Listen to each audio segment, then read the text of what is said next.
Yo, what's up mga kadilim? Wala lang, long time no vlog na walang katuturan. As usual, deliver na naman tayo sa araw ng Sabado, November 4. Yan. Ganda ng panahon. Hindi maulan, maaraw pero hindi naman mainit. So okay lang. Fresh pa rin ang lolo mo. Hindi tayo magme-mekis mamaya. Okay, first stop natin, munting na yun.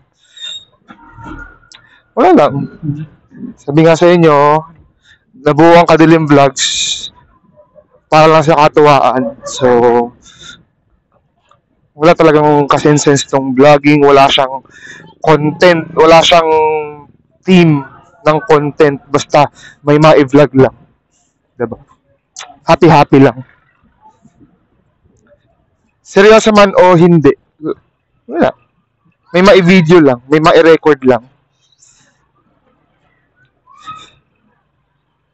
Yung update ako sa mga susunod na mga pangyayari. Yon, Kadilim, what's up?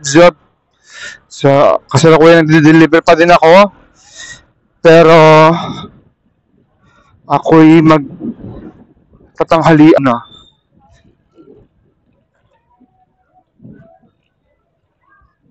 Yon. Gugutom na ako kasi lunchtime na rin naman ako nakapag-umpisa mag-deliver. So pinaliban ko muna yung kain ko sa bahay. Dito na ako kakain sa lobbies. Yan. Update ko kayo mamaya. Ayan, nandilim na. Kadilim signing out. Tapos na ako mag-lunch. So tuloy-tuloy na ang deliveries. So as of now, hindi pa din ako sa Bagong Silang.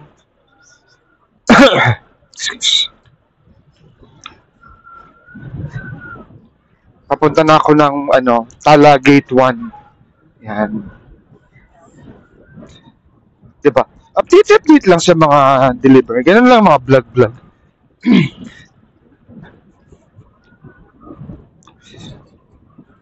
Next time try ko naman mag-vlog sa sa store.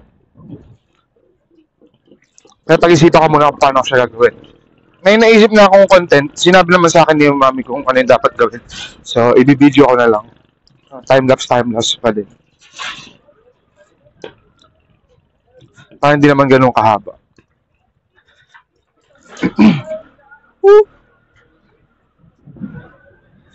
Siya. Thank you Lord sa pagkain.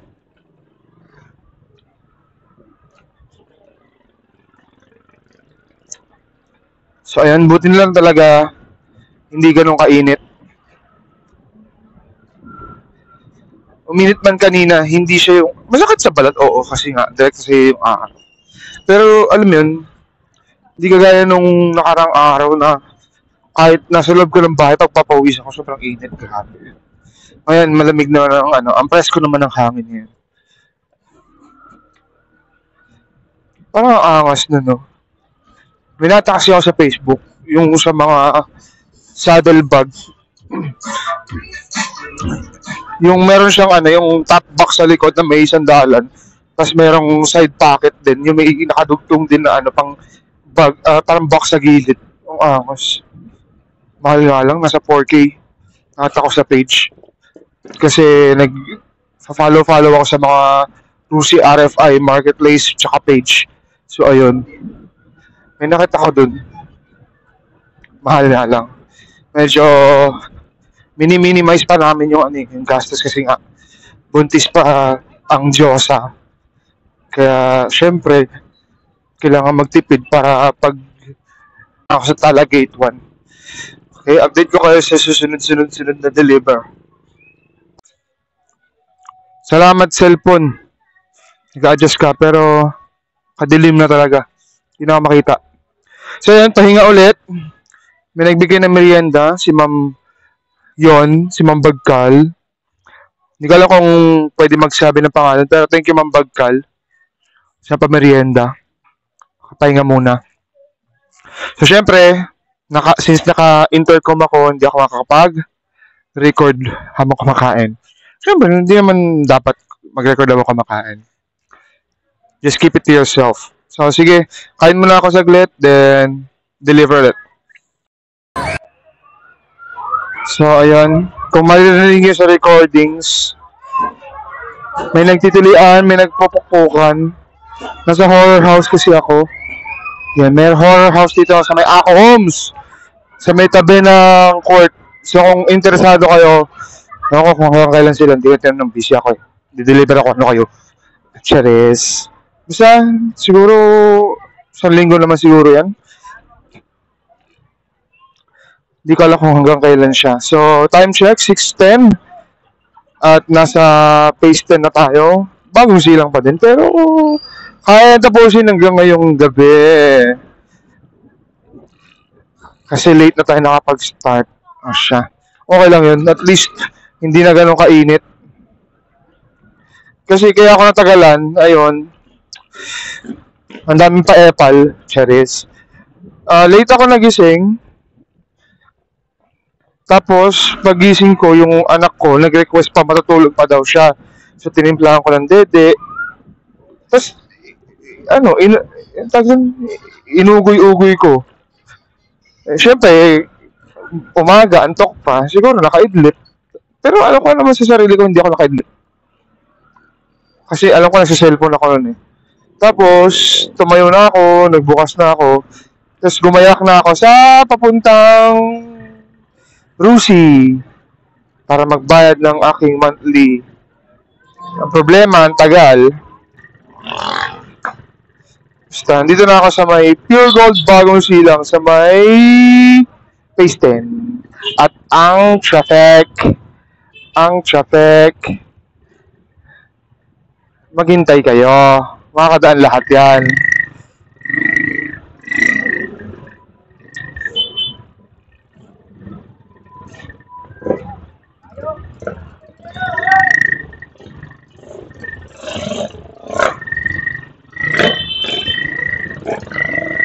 Iinit ang ulo ninyo. Siya. Ay, nag-update lang ako kasi ginatuwa ako sa horror house. Kadilim. Ang liwanag ko dito. Pero kadilim, signing out.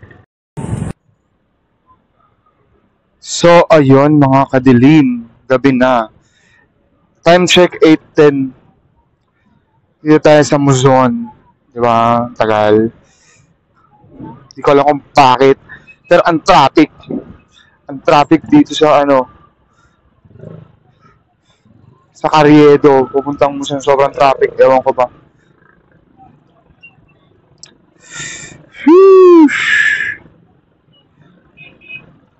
Nagkakainan na sa bahay. Ako nandito pa. Diba? Pero sige, tuloy lang.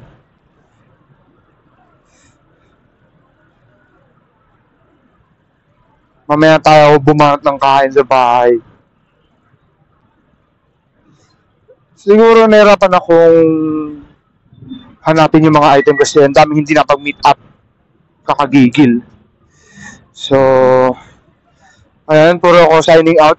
Pero record ako ng record. Pero okay lang yan. Oops! Kailangan lumusot. Kasi, anong oras na? Yun, ang dami ko ng dead air. Ayun, nakalusot na ako sa medyo masikip na traffic. Dito na tayo sa bandang Muzon talaga, sa may mismong South Triangle. Bukas na pala yung public hospital dito sa Muzon, di ba? Social na ang Muzon.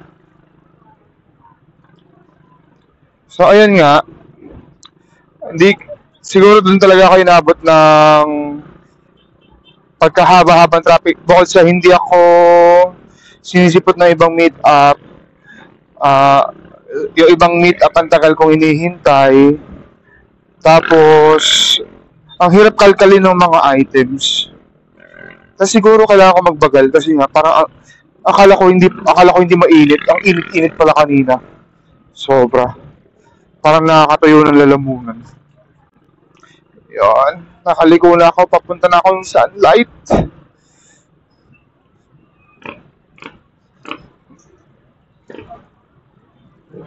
Yon. So, balta kayo after. See ya. An update ulit. Akala ko nakaligtas na ako. Kakaliko ko lang ng pa-sunlight. Pero, ang traffic na naman. Di ko alam kung bakit. Anong meron ngayong araw? Puro traffic. Sa ba lugar kanina yung puro traffic? Ayun, sa may ano. Sa may mula phase 9 hanggang ano, papuntang Philrods. Ang traffic. Buti na lang talaga nakamotor at pasingit-singit lang tayo. Pero dito sa Muson, given naman na traffic, lakas naman ng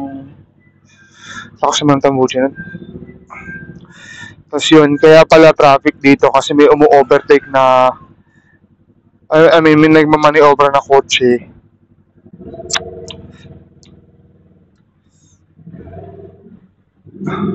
Yan, okay na.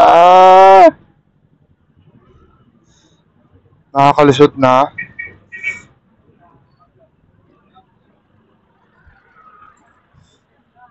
Uy, ang dami ng kainan dito. Sa terminal ng Santa Maria. Dati, Talahiban lang. Ngayon, umaasenso na ang Muson. Asya. Yun lang pala nag-cause ng traffic. So, ayun, update. Last update for today's video. Kakatapos ko lang. Time check, 9:32. Pauwi na ako. Pauwi na ako ng bahay. Makakakain na ako ng... Ay! Party-party! Ingat tayo lahat mga kapatid, mga kaibigan, mga kasismisan, mga kamarites. Ingat tayo palagi. So, video lang tayo. Habang chill ride lang. So, habang bumabiyahe tayo, binabaybay natin ang daan pa uwi. Mag-video muna tayo. Para pampahaba ng minutes. At kaya lang kahit mahaba. I-upload ko to. So, huwag kayong ano dyan. Yan.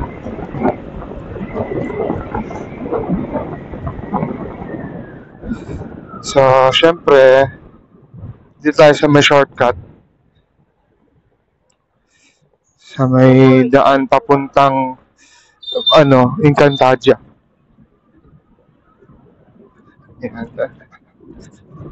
So, matagtag pa ang ating video. Kasi syempre, cellphone lang gamit natin eh. Wala pa tayong pang sponsor sa sa Insta360 o kaya GoPro.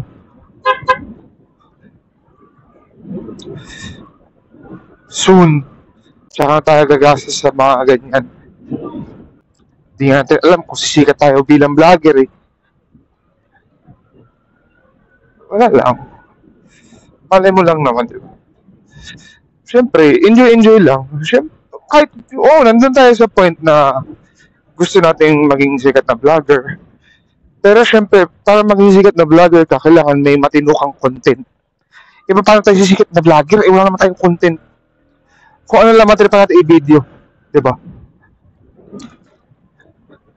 So, yun. Kaya na.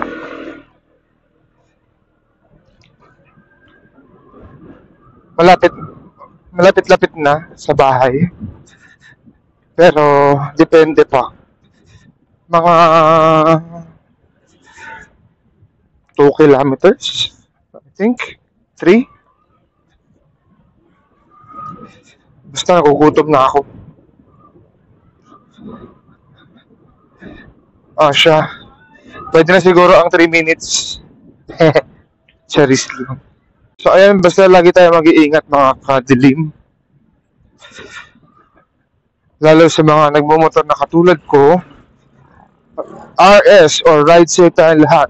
Peace out. Kadilim signing out.